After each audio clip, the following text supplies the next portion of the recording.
Pipe down, I don't owe anyone alimony.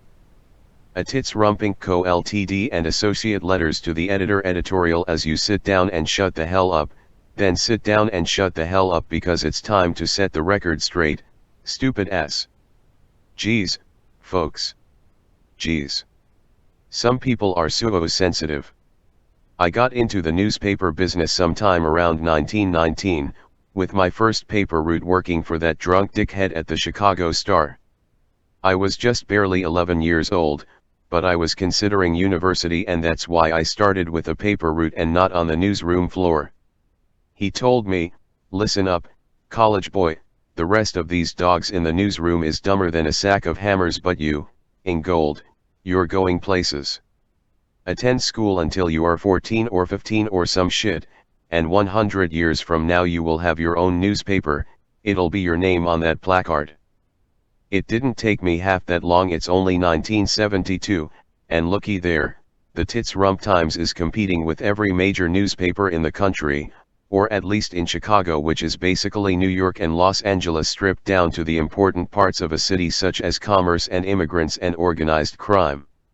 So my first boss was only part right, and it turns out against all odds staying in school until I was halfway to my midlife crisis, 17 years of age, and thereby attaining post-secondary education instead of going in the military was vindicated.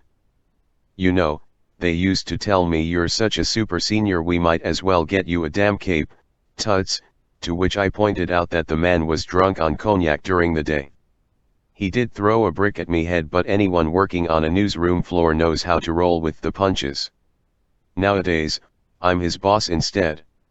The first edition of the newspaper in front of you, pressed on high-quality pulp and being held physically in your hand, is projected to sell about 750,000 nationwide. I don't consider California to be part of the United States because it belongs to Hollywood and the deep communists. You know the ones. But anyway, enough introductions. You know me by this point. Because of the opinion editorials I was so known for at the Chicago Star. For about 25 years I've been taking no prisoners and pulling no punches when it comes to the wheelings and dealings downtown and at City Hall, insofar as they can be separated from one another, you know the deal, in Tuts' tomb where bad businesses go to get sat in the chair and told to shut the hell up. I set the record straight, right? I ain't the one who gets it fucked up.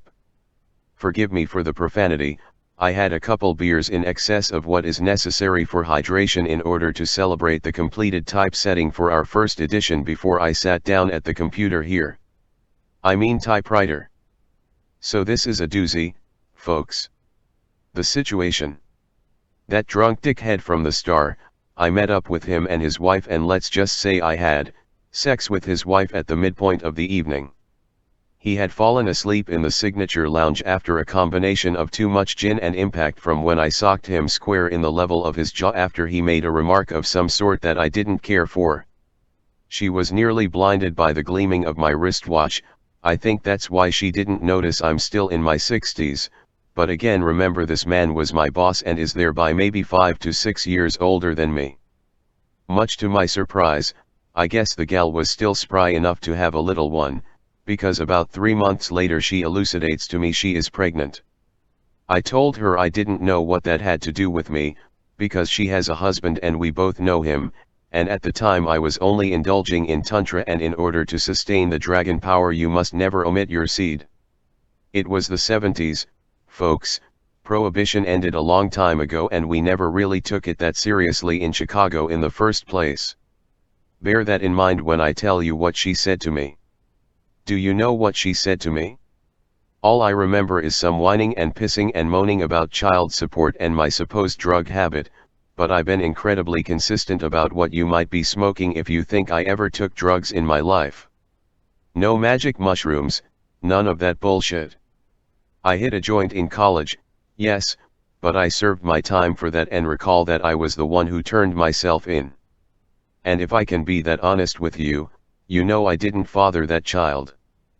Besides, her husband was still the floor foreman for the pressing company, currently my employee.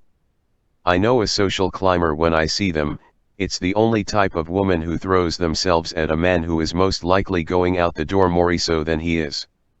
Let's just say having sex. She didn't know about my Swiss genetics, though. Thought she was going to inherit my media empire when I was wheezing and dying on a ventilator because of the virus. Polio, I mean. I grew up in the 20s, folks. You know the ones. So the average lifespan in my family is 170 years of age, provided they don't indulge in excessive cigars or get fatally wounded in the sort of trifles that tuts frequently find themselves in. We've always been like this. I told her over and over that I was just hitting my prime. I don't think she realized I was making a literal statement of plain truth and not simply displaying bravado in order to seduce her. So I called her sensitive there in the office that day, right in front of the entire newsroom floor. No one batted an eye, because I didn't say anything racist, and this was definitely what you would call back in the day. We kept old school, and we abided the common sense. So needless to say, the record was set straight that day. Despite the self-evident clarity of the record having been set straight, I still published an editorial titled "This Broad Told Me I Need to Raise My Quote-Unquote Kid, or at least pay her some child support," which elucidated her sensitive nature and also her conniving wile.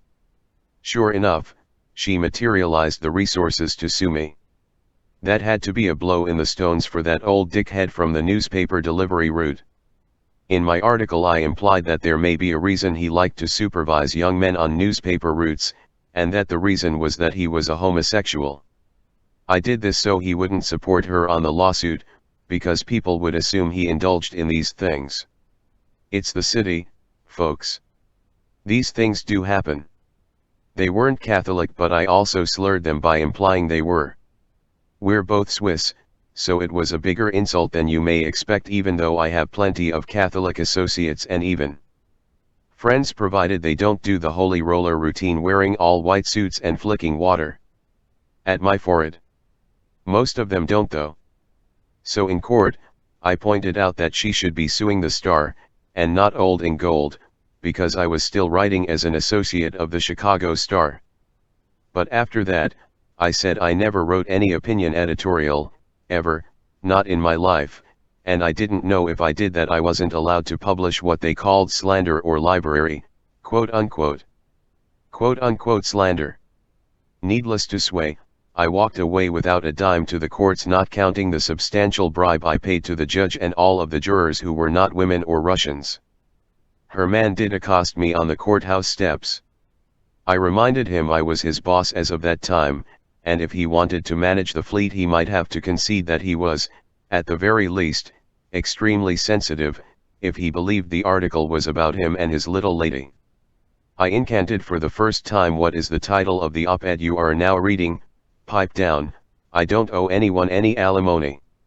I put on a gigantic pair of headphones, comedically oversized even for the 70s, and prepared to switch from my dress loafers into a pair of roller skates with the intention to quite literally sail away from them, having mocked them on the steps of the courthouse.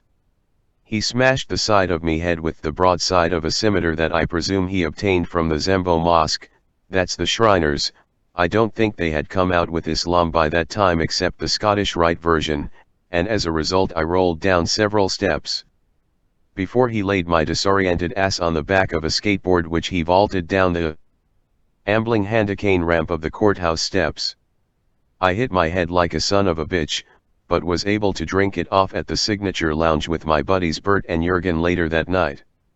The same dickhead walks up to me and says, "Buddy, you owe me a beer," to which I slugged him on the arm and said, "Hey, I owe you a few beers," and we spent the rest of the night drinking. These events gave me pause when after those drinks I contemplated procurement of an escort. Don't involve yourself with women who have a taste for fast money. They don't act right, and next thing you know you'll be fighting with the kind of people you should sustain lasting connections with. Friendship is all we really have, after all. Mr. IP Tuts, TITSRUMP Publishing Inc. Co. Ltd.